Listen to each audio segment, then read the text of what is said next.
Bonjour mon ami. La perle la plus précieuse de l'humanité. Je crois que le ciel est ouvert quand nous appelons le royaume de Dieu à existence sur terre. Et cela a un poids vraiment très puissant quand Dieu est avec nous dans une situation où nous pouvons voir des grandes choses se réaliser. Je lisais encore cette semaine et j'ai d'ailleurs fait une petite capsule là-dessus. Dans Luc au chapitre 11 et au verset 1, il est écrit, et on va le lire ensemble. Jésus priait un jour en un certain lieu. Lorsqu'il eut achevé de prier, un de ses disciples lui dit, « Seigneur, enseigne-nous à prier, comme Jean l'a enseigné à ses disciples. » Ce qui m'a interpellé, c'est qu'il ne parle pas du lieu, il ne parle pas du jour, mais il parle de l'importance de prier. On comprend cela, vraiment, le chapitre commence comme ça, Jésus priait. Et on voit par cela l'importance de la prière. Et les disciples, qui vivaient tous les jours, en tout cas en relation permanente avec Jésus, voyaient vraiment des miracles. Ils voyaient des guérisons. Ils voyaient des hommes délivrés, des démons chassés, des vies transformées, des vies changées. Et ils n'ont pas posé à Jésus la question « Seigneur, enseigne-nous à chasser des démons ou à guérir des malades ». Non, non, non. Ils ont posé à Jésus cette question « Enseigne-nous à prier ». Ils ont compris que Jésus avait une vie de prière très, très efficace. Et c'est grâce à sa vie de prière qu'il pouvait agir dans le monde de telle sorte. Et dans ce verset, on ne parle ni de lieu, ni de jour. Mais si on va dans Matthieu 6, où on va trouver d'ailleurs la même prière que Jésus va leur enseigner après, on lit, dans Matthieu 6, on lit, on va le prendre, on lit 6, Matthieu 6, 6. Mais toi, quand tu pries, on voit là encore l'importance de prier, pas dit si tu pries, mais quand tu pries. Quand tu pries, entre dans ta chambre, ferme ta porte et prie ton Père qui est dans le lieu secret. Et ton Père qui est dans le lieu secret, c'est trop fort. Mais toi, quand tu pries, entre dans ta chambre, ferme ta porte et prie ton Père qui est où? Et qui est dans le lieu secret. C'est-à-dire que quand tu arrives à entrer dans ce lieu secret, quand tu arrives à faire abstraction des soucis, à faire abstraction des choses de ce monde, à faire abstraction de tout cela, mais que tu te que tu te focalises sur la présence de Dieu, des choses extraordinaires se font. Vous savez, les choses vont changer non pas quand vous parlez énormément à Dieu, mais les choses vont changer quand Dieu vous parle. Et quand Dieu va vous parler, vous pourrez parler à la situation et la situation va changer. Les disciples voyaient des miracles, voyaient des guérisons, mais ils ont compris que le secret de Jésus ne se trouvait que là, dans sa relation avec Dieu, dans sa vie de prière, dans ce lieu secret. C'est dans ce lieu secret que Jésus pouvait comprendre et recevoir les directives de Dieu. D'ailleurs, dans le livre de Jean, chapitre 5, verset 19. Jean 5, 19, il est écrit, Jésus leur répondit, en vérité, je vous le dis, le Fils ne peut rien faire lui-même, mais seulement ce qu'il voit faire au Père. Jésus montre aux disciples dans Matthieu l'importance du lieu secret. Il faut aller dans ce lieu secret. Parce que c'est clairement écrit, quand nous allons dans le lieu secret, Dieu y est déjà. Dieu nous attend. Dieu est présent. Il attend une seule chose, que nous puissions aller dans ce lieu secret. Dieu attend que nous puissions aller dans ce lieu secret. Et là, Si nous prenons le temps de l'écouter, en lisant la parole ou quelquefois en priant en langue, en nous connectant à l'Esprit de Dieu, Dieu va nous donner des révélations. Dieu va nous recouvrir de sa puissance. Dieu va changer notre manière de penser afin que quand nous arrivions ou quand nous allons arriver, dans une situation compliquée, nous ne poserons pas de questions, mais nous agirons vraiment avec foi parce que notre mentalité ne sera pas celle de ce monde, mais une mentalité transformée. Une mentalité, transformée par la parole de Dieu, une mentalité transformée par la présence continuelle de Dieu en nous, une mentalité transformée par le Saint-Esprit qui opère et qui agit librement en nous et avec nous. Dieu désire que nous allions dans ce lieu secret.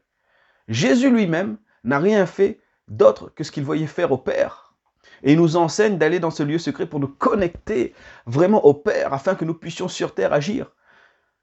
Les disciples ont demandé à Jésus, enseigne-nous à prier, et non pas enseigne-nous à chasser des démons. Ils ont compris que tout se trouvait là, dans ce lieu secret où son Père l'attendait. Et aujourd'hui, où Dieu t'attend, dans ce lieu secret, tu auras des révélations, tu auras des réponses, tu auras des directions. Mon ami, va dans ce lieu secret. Et ce qui m'a interpellé encore plus fortement dans la réponse de Jésus, il a répondu, voici comment vous devez prier.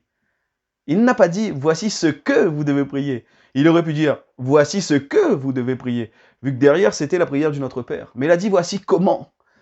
Autrement dit, on comprend que le Notre Père n'est pas là une récitation, non, loin de là. Le Notre Père est une compréhension de comment nous devons prier. Oh, comme elle est puissante cette parole. Notre Père. Cela parle déjà d'unité.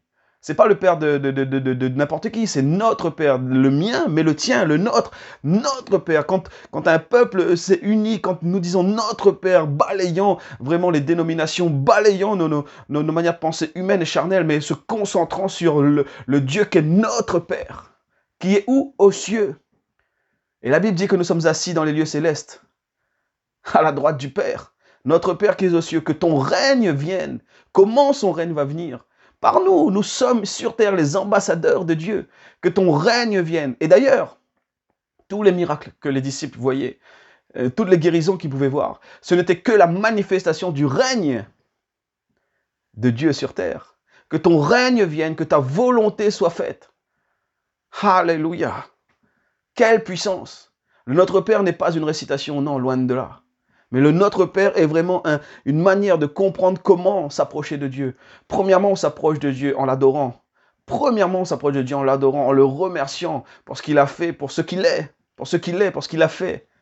Ce qu'il a fait en général, ce qu'il a fait dans nos vies.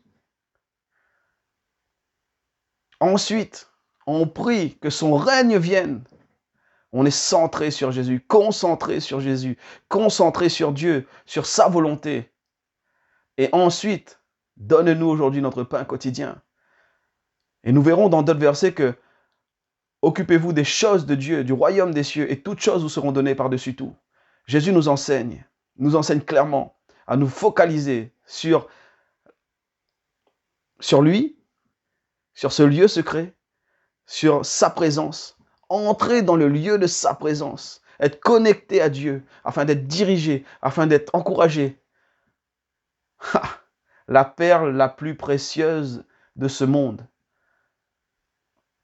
est vraiment ce lieu secret, ce lieu où Dieu va te consoler, réconforter, renouveler, animer en toi vraiment quelque chose de puissant, changer ta vie, bouleverser tes situations. Là où tu pensais qu'il n'y avait pas de possibilités, Jésus va te montrer, non, il y a des possibilités. Il va changer tes difficultés en opportunités. Il va te montrer la voie. Oh, il y a tellement de fois où j'ai vu Dieu agir dans ma vie, si vous saviez. Si vous saviez. Dieu est réel, il est puissant. Et je crois que si nous prenons le temps d'aller dans notre lieu secret, si nous prenons le temps de nous connecter à Dieu, si nous prenons le temps chaque jour, un temps de mise à part dans la louange, dans l'adoration, dans la lecture de la parole, Dieu saura nous guider, Dieu saura nous orienter. Les disciples n'ont pas dit à Dieu, enseigne-nous à chasser des démons. Ils ont dit à Dieu, enseigne-nous à prier. Et Jésus a répondu en disant, voici comment vous devez prier. Il y a une manière de prier. Il y a une manière de prier. On va le lire, cette prière. J'ai envie de le lire avec vous là dans Matthieu 6, dans Matthieu chapitre 6, Matthieu chapitre 6, Matthieu chapitre 6, au verset 10. Notre Père qui es aux cieux, que ton nom soit sanctifié, que ton règne vienne, que ta volonté soit faite sur la terre comme au ciel. Donne-nous aujourd'hui notre pain quotidien. Pardonne-nous nos offenses, comme nous pardonnons aussi à ceux qui nous ont offensés. Mon ami, apprends à pardonner.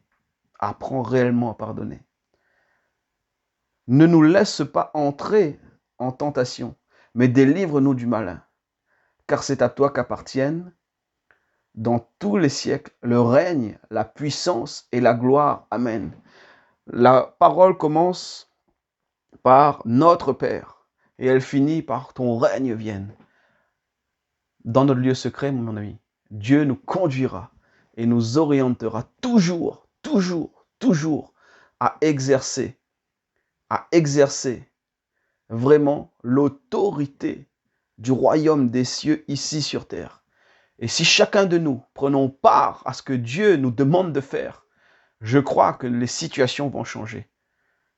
Le temps est fini où nous nous plaignons. Le temps est fini où vraiment on se laisse accabler. Non, le temps est là où nous devons tous, toi, moi, chacun d'entre nous, prendre part à ce que Dieu nous a demandé à faire, d'aller dans le lieu secret. Mon ami, il faut entrer dans ce lieu secret.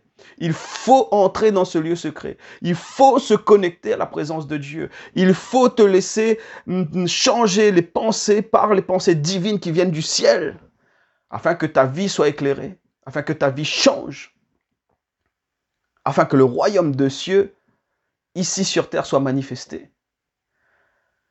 Je voulais te laisser avec cette petite parole ce matin, mon ami. J'ai découvert une perle qui est le lieu secret. Et j'espère vraiment que tu pourras entrer aussi, toi, dans ton lieu secret et te retrouver ou trouver tout simplement ou rencontrer encore une fois de plus ce Dieu qui a changé ma vie et qui a changé la vie de beaucoup et qui, j'espère, changera la vie encore de beaucoup. À bientôt et sois vraiment encouragé, mon ami. Sois encouragé ce matin. À très bientôt. Ciao, ciao.